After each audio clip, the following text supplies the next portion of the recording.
বাদশা ছিল তার মাত্র একটি মেয়ে ছিল। উনি এবং ওনার স্ত্রী চাঁদের উপরে বসে কান্না করতেছে, আমাদের একটা মেয়ে যদি মারা যায়, যদি চোখে না দেখে তাহলে তো আমাদের অনেক খারাপ হয়ে যাবে। ওনারা বসে আছেন, হঠাৎ করে ওনারা দেখলেন যে আকাশের মাঝে নূর চমকাইতেছে। বলেন সুবহানাল্লাহ। একদল ফেরেশতা মারহাবা মারহাবা ধ্বনি দিয়ে ওনার পাশ দিয়ে যখন যাচ্ছে, উনি ডেকে বলে, হে পথিক, তোমরা কে, কেন মারহাবা ধ্বনি দিচ্ছ? তুমি কি জানো না যে রাহমাতুল লিল আলামিনের আজকে শুভাগমন ঘটবে, এজন্য আমরা মারহাবা ধ্বনি দিয়ে জুলুস সহকারে আমরা মক্কার দিকে চলছি। বলেন না সুবহানাল্লাহ। কি সহকারে? জুলুস সহকারে, আনন্দ মিছিল সহকারে, ঈদ করে করে যাচ্ছে। বলেন সুবহানাল্লাহ। আর ঈদের বাংলা অর্থ হলো খুশি হওয়া। কি হওয়া? খুশি হওয়া। বলে আমরা খুশি হয়ে হয়ে আমরা যাচ্ছি। তো ওনারা নিচে যখন নেমে আসলেন ভয় পেয়ে, এসে দেখতেছে যে ওনাদের যে যার পূজা করত মূর্তি, ওই মূর্তিটার মুখ তুবড়ে এমনি পড়ে আছে, একেবারে ব্যঙ্গে অবস্থায়, অর্ধমিত অবস্থায় মূর্তিটা পড়ে আছে। মূর্তিকে জিজ্ঞাসা করে, হ্যাঁ মূর্তি, তোমার হলো কি? মূর্তি জবান খুলে গেল। বলেন সুবহানাল্লাহ। মূর্তি বলল যে আজ থেকে আমাদের পাওয়ার আমরা সব ধ্বংস হয়ে গিয়েছি, রাহমাতুল লিল আলামিনের শুভাগমন ঘটেছে, অতএব ওনার উপরে সবাই ঈমান আনো। বলেন সুবহানাল্লাহ। তো পিছনে ওই যে বাচ্চাটা ছিল, দেখে একেবারেই চোখ খুলে গেছে, চোখ ভালো হয়ে গেছে। জিজ্ঞাসা করা হলো যে তোমার চোখ কিভাবে ভালো হলো? রে মা, 12 বছর পর্যন্ত তোমাকে নিয়ে কষ্ট করেছি, কত কবিরাজের বাড়ি গিয়েছি, কত কবিরাজকে দেখিয়েছি, কত ডাক্তার দেখিয়েছি, মারে মা, তুই মাত্র আমাদের নয়নের মণি, কলিজার টুকরা একটা মাত্র সন্তান। রে মা, আজকে দেখলাম তুমি চোখে দেখতেছো। রে মা, ও মা, তুমি বলো না ব্যাপারটা কি, তুমি কেন চোখে দেখতেছো? ওই মেয়ে দেখদা বলে, বাবা, যখন আমি অন্ধ অবস্থায়, যখন আমি চক্ষুটা মুজে রইলাম, আমার অন্তর চক্ষু খুলে গেল, আমি দেখলাম সুন্দর এক চেহারা মুবারকের অধিকারী, দেখার সঙ্গে আমার চোখের ঝলক পড়ে না। ও মা, আমাকে জিজ্ঞাসা করলো, এই ছোট মেয়ে, তুমি কি চাও? আমার অজান্তে আমি বলে ফেললাম, আমার চোখের দৃষ্টি আমি চাই।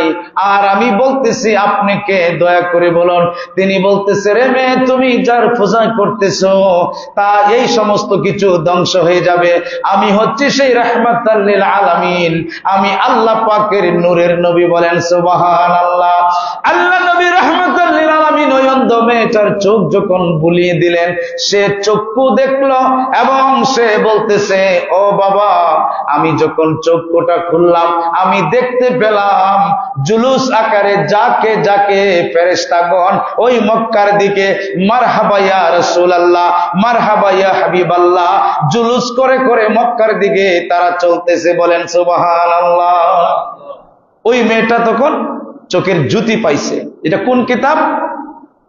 আল্লামা ইমাম ইবনে হাজার মক্কি রাহমাতুল্লাহ আলাইহি, যিনি বুখারী শরীফের সরা লিখেছেন, যে ব্যক্তিরা ঈদে আজম শরীফের প্রিয় নবীর শুভাগমনে ঈদ করাকে বেদাত বলে, তার 14 গোষ্ঠীর উস্তাদের উস্তাদ, যিনি বুখারী শরীফের সরা লিখেছে, যার কিতাব পড়ে তারা মৌলানা, তিনি বলছেন ফেরেশতারা জুলুস সহকারে, ঈদ সহকারে প্রিয় নবীকে মারহাবা দিতে মক্কা শরীফে যাচ্ছেন। বলেন সুবহানাল্লাহ।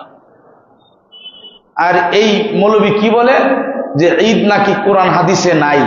অথচ একটু আগে আমি খুতবার শুরুতে একটা আয়াতে কারিমা পড়েছিলাম, সূরা মায়েদার 114 নং আয়াতের মাঝে আল্লাহ পাক রব্বে করিম বলছেন যে, হে ঈসা নবী, তুমি বলো, আল্লাহুম্মা রাব্বানা আনজিল, হে আল্লাহ তুমি নাজিল করো, আলাইনা মাইদাতাম মিনাস সামাই, আসমান থেকে আমাদের জন্য খঞ্চা ভর্তি খাদ্য তুমি নাজিল করো। বলেন সুবহানাল্লাহ।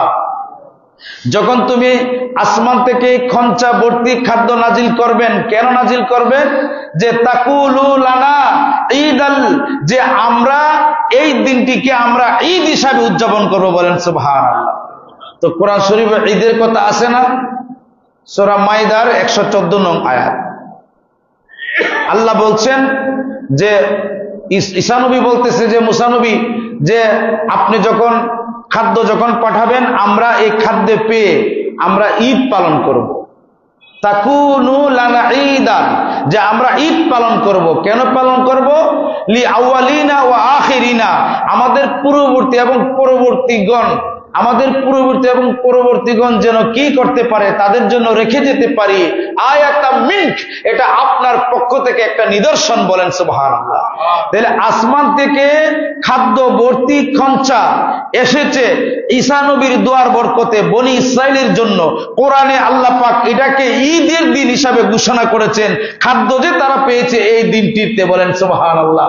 তাহলে যেদিনে রাহমাতাল লিল আলামিন প্রাণের নবী শুভাগমন করেছে, এই দিনে ঈদ হবে না তো তোর বাপের আগমনে ঈদ হবে? কি বলেন আপনারা?